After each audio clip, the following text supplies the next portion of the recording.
জয় সাহেব এখন বলছেন বড় দুটি দল, এই কথা মনে ছিল না 17 বছর?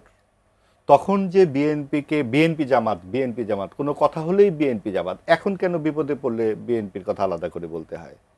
তো বিষয়টা হচ্ছে যে এই সমস্ত জুজু, যে বিদেশি জুজু, অমুক জুজু, তমুক জুজু, আমেরিকা সেন্ট মার্টিন নিয়ে চলে যাবে, এই জন্য আমাকে ক্ষমতা থেকে দাঁড়িয়ে দিচ্ছে, এই সমস্ত কথাবার্তা শুনে শুনে আমরা অভ্যস্ত। আসলে কিছুই না। এখানে গণ অভ্যুত্থান হয়েছে, এই দেশের মানুষ করেছে, এই দেশের মানুষ বিরক্ত, ত্যক্ত, নির্যাতিত, নিপীড়িত হয়ে রাস্তায় নেমেছে।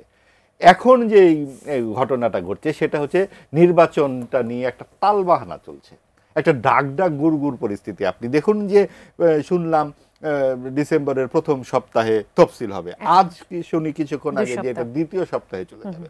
এটা কেন? পরিষ্কার করে কথা বলতে অসুবিধা কোথায়? আর সবচেয়ে বড় কথা, আপনি দেখুন যে এই যে জুলাই সনদ নিয়ে যে এত কথা হলো, সংস্কার নিয়ে কথা হলো, যেটা নিয়ে বিএনপি নোট অফ ডিসেন্ট দিল, তাদের একটি ডিসেন্টও তারা রাখলো না। নোট অফ ডিসেন্টের না রেখে তারা একটি সনদ সামনে নিয়ে আসলো, এবং এটা তখন বিএনপির নেতৃবৃন্দই বললেন জাতির সাথে প্রতারণা। তাহলে এই সমস্ত প্রতারণা কেন করা হচ্ছে? আপনি যখন এই গণভোটের, এটা তো একটা অপ্রয়োজনীয় গণভোট হতে যাচ্ছে,